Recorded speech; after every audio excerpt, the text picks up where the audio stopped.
بسم اللہ الرحمن الرحیم۔ مطالب الفرقان، سورہ طٰہٰ، نمبر 20۔ قرآن مجید کی تفسیر خود قرآن مجید سے، از علامہ غلام احمد پرویز صاحب۔ اخذ و تلخیص محمد اکبر دکشت بھارتواج، نظر ثانی ڈاکٹر انعام الحق۔ سورہ طٰہٰ نمبر 20 مکی۔ بسم اللہ الرحمن الرحیم۔ اے اللہ، میری تمام تر کوششوں کا مقصد ربوبیت عامہ کے لیے تیری صفات کو بانداز رحمانیت و رحیمیت معاشرے کے اندر ظہور میں لانا ہے۔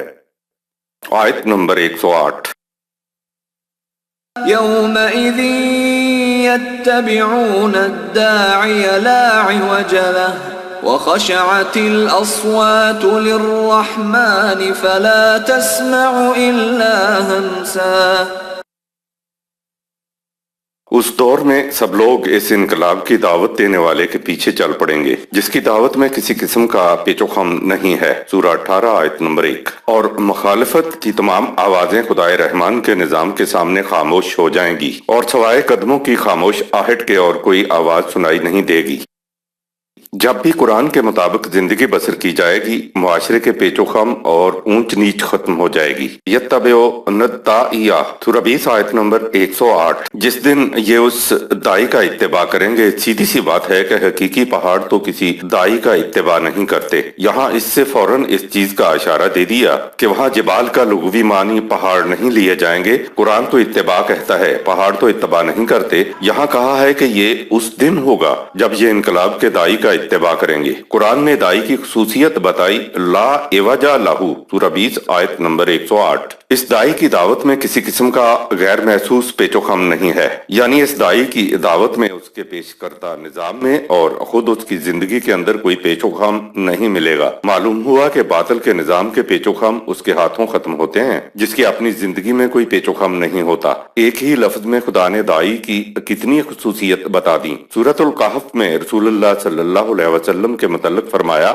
حمد و ستائش کی سزاوار ہے وہ ذات جس نے اپنے عبد پر ایک کتاب نازل کی جس میں کوئی پیچ و خم نہیں ہے۔ سورہ 18 آیت نمبر 1۔ پیچ و خم نہ ہونا تو منفی بات ہوئی، تو پھر اس کتاب میں مثبت بات کیا ہے؟ وہ ہے قیمن، سورہ 18 آیت نمبر 2۔ یعنی کتاب اور اس کے داعی کا بتایا ہوا راستہ سیدھا ہے، استادہ ہے۔ جو چیز تمہارے سامنے پیش کی جائے گی وہ سیدھی، واضح اور متوازن نظر آئے گی۔ اس میں کوئی فکری، ادراکی، ذہنی اور شعوری پیچ و خم نہیں ہے۔ یہ پیچ و خم قرآن کا اتباع کرنے سے ختم ہوں گے۔ اتباع کے معنی ہے پیچھے پیچھے چلنا۔ جب آگے چلنے والا قرآن کے مطابق چلے گا تو ٹیڑھا میڑا نہیں چلے گا، لہٰذا پیچھے چلنے والے بھی ٹیڑھ میڑ کے ساتھ نہیں چلیں گے بلکہ قرآن کے مطابق چلیں گے۔ متبعین نے تو لیڈر کے پیچھے چلنا ہوتا ہے، اور لیڈر کی خصوصیت یہ ہے کہ لا عوج لہ، اس کی دعوت میں کسی قسم کا پیچ و خم نہیں۔ اس قسم کے داعی کی اتباع میں معاشرے کی اونچ نیچ، کجروی اور ٹیڑھ پن نکل جاتا ہے۔ لیڈر کی اپنی زندگی میں کوئی پیچ و خم نہیں، اس کی چال ڈھال میں کوئی سکم نہیں، وہ سیدھا سادہ متوازن ہے۔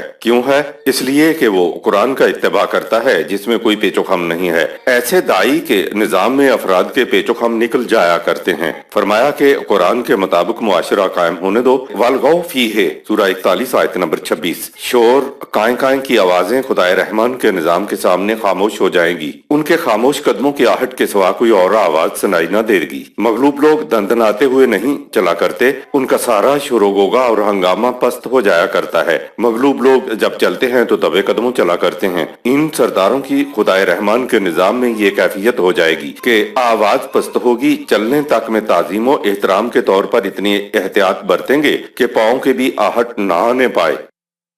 آیت نمبر 109۔ يومئذ لا تنفع الشفاعة إلا من أذن له الرحمن ورضي له قولا۔ ایسے دور میں کسی کی رفاقت کسی کے کچھ کام نہ آئے، ہاں مگر اس کی رفاقت کام آئے گی جو خدائے رحمان کے قانون کے مطابق پسندیدہ بات کرے۔ الشفاعۃ کے لیے دیکھیے سورۃ البقرہ کی آیت نمبر 48۔ آیت نمبر 110۔ يعلم ما بين أيديهم وما خلفهم ولا يحيطون به علما۔ خدا کا قانون مکافات سب جانتا ہے کہ یہ لوگ کیا کر چکے ہیں اور ان کے اعمال کے عواقب جو پیچھے چلے آ رہے ہیں وہ کیا ہیں۔ یہ بات اس وقت ان کے علم میں نہیں آ سکتی کہ یہ کیسے ہوگا۔ آیت نمبر 111۔ وعنت الوجوه للحي القيوم وقد خاب من حمل ظلما۔ خدائے حی قیوم کے نظام میں تمام افراد کی مضمر صلاحیتوں کی نمود ہو جائے گی۔ وہ اس نظام کے استحکام کے لیے بطیب خاطر اٹھ کھڑے ہوں گے اور قوانین خداوندی کی اطاعت دل کے پورے جھکاؤ کے ساتھ کریں گے۔ ان کے برعکس جو ظلم و زیادتی کرے گا وہ ناکام و نامراد ہوگا۔ نظام خداوندی کی تحویل میں تمام افراد کی صلاحیتوں کی نشو و نما ہو جائے گی۔ آنت الوجوہ سورہ 20 آیت نمبر 111۔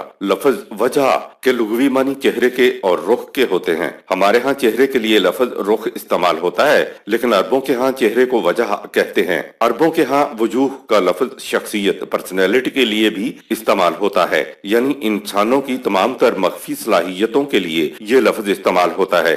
یہ جو ہمارے ہاں کہا جاتا ہے کہ اس کی وجہ تو بیان کیجئے، یعنی بظاہر جو ہوا ہے وہ تو ہماری سمجھ میں آ گیا ہے، لیکن اس کے اندر ایک مضمر چیز ہے کہ یہ ایسا کیوں ہوا، وہ بتاؤ۔ لہٰذا انسان کی جو مضمر صلاحیتیں ہوتی ہیں ان کے لیے یہ وجوہ لفظ آتا ہے۔ اس لفظ سے پہلے آناتے ہے، اس کے معنی ہے مضمر مخفی چیزوں کا محسوس ہو جانا، نشو و نما پا کر ابھر کر محسوس طور پر سامنے آ جانا۔ یہاں کہا یہ گیا ہے کہ پہلے تو ان کی چھپی ہوئی صلاحیتیں ابھر کر محسوس طور پر باہر آ جائیں گی۔ یہ کون لوگ ہیں جن کی صلاحیتیں ابھر کر باہر آئیں گی؟ کہا کہ یہ وہ لوگ ہوں گے جو قوانین خداوندی پر مبنی نظام کے تحت دل کے پورے جھکاؤ کے ساتھ زندگی بسر کریں گے۔ ایسے لوگوں کے ہاتھ سے چلتی تلوار اور چلتے تیر خدا چلایا کرتا ہے۔ یہ ابلیس کے مقابل خدا کے آنے کا انداز ہے، ورنہ خدا اور ابلیس بذات خود یوں مقابلے پر نہیں آیا کرتے۔ باطل کے لیے جو ہاتھ اٹھے گا اسے ابلیس چلائے گا، اور جو ہاتھ حق و صداقت کے لیے اٹھے گا اس کو خدا اٹھائے گا۔ انت الوجوہ للحی القیوم سورہ 20 آیت نمبر 111۔ انت کے ایک معنی تو اوپر آ چکے ہیں کہ مضمر صلاحیتوں کا ظاہر ہو جانا، کھڑے ہو جانا، سامنے آ جانا۔ انت کے دوسرے معنی کے لیے یہاں للحی القیوم آیا ہے، یعنی صلاحیتیں تو نشو و نما پا جائیں گی، ابھریں گی، لیکن سوال یہ ہے کہ ان صلاحیتوں کو استعمال کیسے کیا جائے۔ بندوق تو ڈاکو کے ہاتھ میں بھی ہوتی ہے اور چوکیدار کے ہاتھ میں بھی ہوتی ہے، لیکن جرم کا تعین تو بندوق کے استعمال پر ہوتا ہے، نہ کہ بندوق پر۔ اسی انت کے مادے کے معنی اطاعت کے ہوتے ہیں، یعنی مضبر صلاحیتیں ابھریں گی تو صحیح، لیکن ساتھ ہی اطاعت کے لیے جھکی ہوئی ہوں گی، سرکش نہیں ہوں گی۔ یہ جھکنا للحی القیوم کے لیے ہوگا، یعنی خدائے حی قیوم کے زندگی بخش نظام کے لیے جھکنا ہوگا۔ خدائے رحمان حی بھی ہے اور قیوم بھی ہے، یعنی خود بھی زندہ ہے اور انسانیت کو زندہ رکھتا ہے، خود بھی قائم ہے اور انسانیت کو بھی قائم رکھتا ہے۔ انت الوجوہ للحی القیوم، خدائے حی قیوم کے اس زندگی بخش نظام میں تمام افراد کی مضمر صلاحیتوں کی نمود ہو جائے گی۔ وہ صلاحیتیں اس نظام کی اطاعت میں جھکیں گی، سرداروں کی شرر فشانیوں کی کیفیتیں ختم ہو جائیں گی اور ان کا شعلہ حیات افسردہ ہو جائے گا۔ وقد خواب من حمل ظلما سورہ 20 آیت نمبر 111۔ جو ظلم کو جگہ جگہ اٹھائے پھرنے والے ہوں گے، یعنی جو ظلم کو بکھیرنے والے ہوں گے وہ ظلم کو جگہ جگہ اٹھائے پھریں گے۔ ظلم کے معنی یہ ہے کہ جس شے کو جہاں ہونا چاہیے تھا اس کا اس جگہ پر نہ ہونا۔ اس بات کو پھیلاتے چلے جائیے، ظلم کے مختلف انداز سمجھ آتے چلے جائیں گے۔ خوابہ عمومی ترجمہ تو ہے ناکام ہو گیا، نامراد ہو گیا، اس سے بات سمجھ میں نہیں آتی۔ یہ لفظ قرآن کریم میں انسانی ذات کی نشو و نما کے سلسلے میں آیا ہے۔ قد افلاح من زکاہا وقد خواب من دساہا سورہ 91 آیات 9-10۔ جس نے اپنی ذات کی نشو و نما کر لی وہ کامیاب و کامران رہا، اور جس نے اپنی ذات کو اپنی مفاد پرستیوں کے بوجھ تلے دبائے رکھا، اسے ابھرنے نہ دیا تو اس کی کشتے حیات ویران ہو گئی، اس کا شعلہ حیات افسردہ ہو گیا، اس کی انسانی صلاحیتیں خوابیدہ کی خوابیدہ رہ گئیں۔ وہ اس چکماک پتھر کی مانند ہو گیا جس میں آتش افروزی کی صلاحیت تو تھی لیکن اس کی چنگاری کی نمود نہ ہو سکے، اور اس طرح وہ پتھر کا پتھر ہی رہ جائے۔ صلاحیتوں کا ہونے کے باوجود